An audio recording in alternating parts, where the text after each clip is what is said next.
Bom, pessoal, isso aqui na realidade vai ser um vídeo um pouco ortodoxo, tá? Estou fazendo diversos pequenos reparos, pequenas coisinhas aqui no laboratório, tá?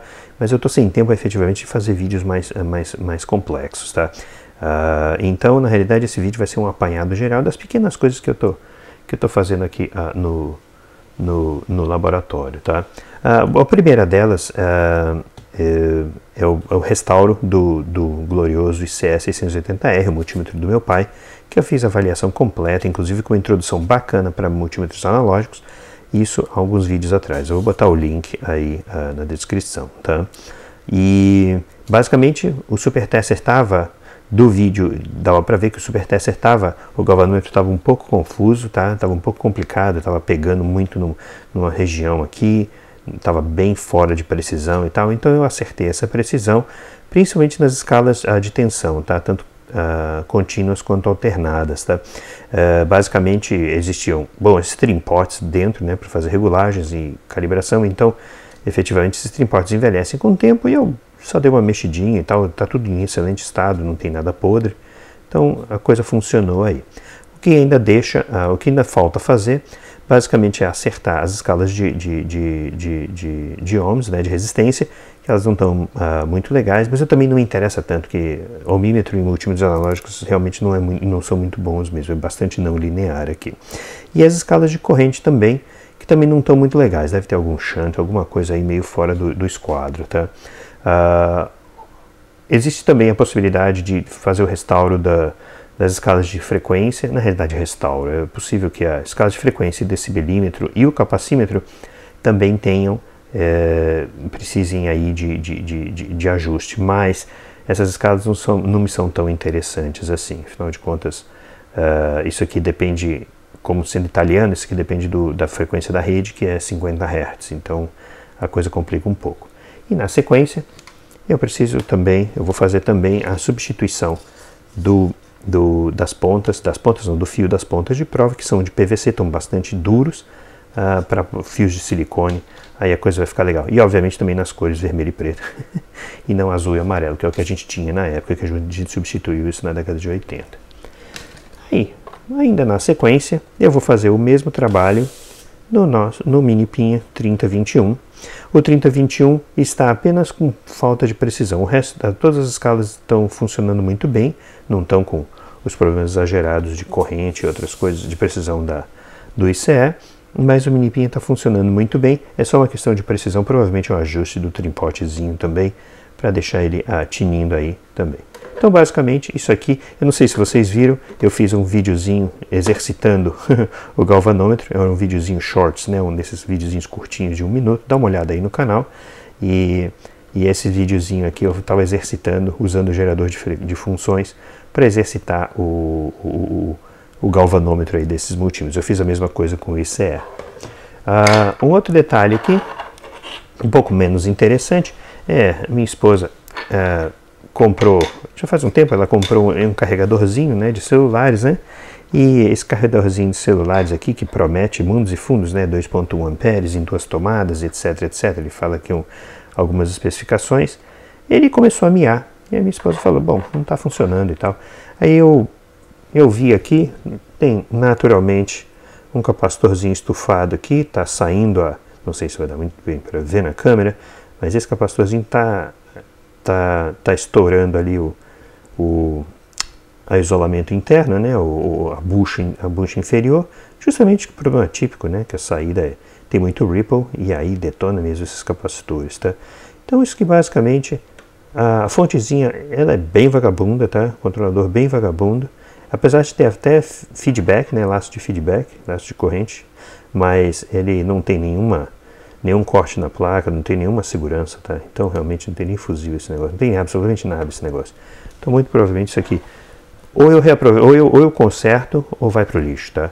Aí eu pedi para minha esposa ela comprou e tal, precisava, né? Mas eu pedi para ela para não comprar mais, falar comigo, porque aí eu acho uma marca que seja minimamente prestável.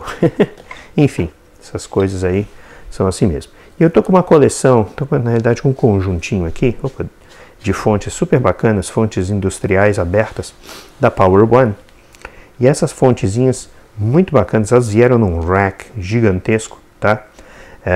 Então, mas elas são excepcionais, são fontes diretas da década de 80, grandes transistores TO3, tá? A maior parte delas são fontes lineares, tá?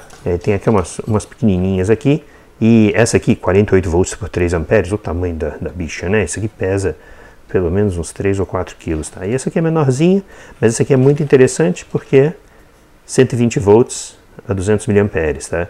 Então, essas fontes são mais ou menos a mesma estrutura básica, tá?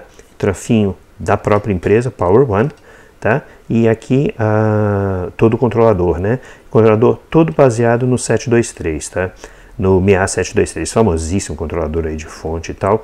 E bacaníssimo porque eles têm diversas tensões aí. E isso aqui tudo é o que a gente... Enfim, é o que a gente vê mais ou menos nesses hacks industriais aí de fontes abertas, né? E obviamente que tem que sempre tomar muito cuidado, fonte aberta, né? Mas por outro lado são todas lineares, então são todas muito silenciosas e bastante confiáveis, porque as fontes estão funcionando, eu testei várias delas já, as fontes estão funcionando até hoje, tá?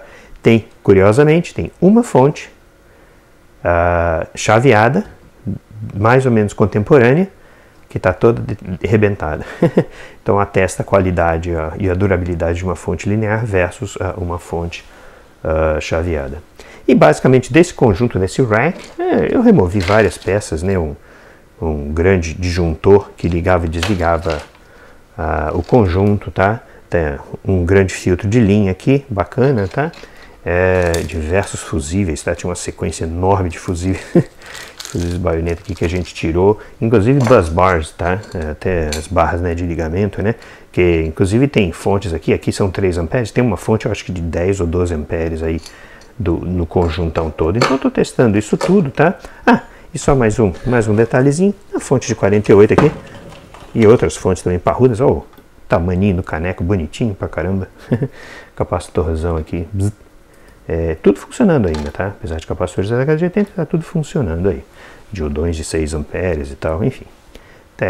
Basicamente esse é o conjuntinho aí de fontes da Power One.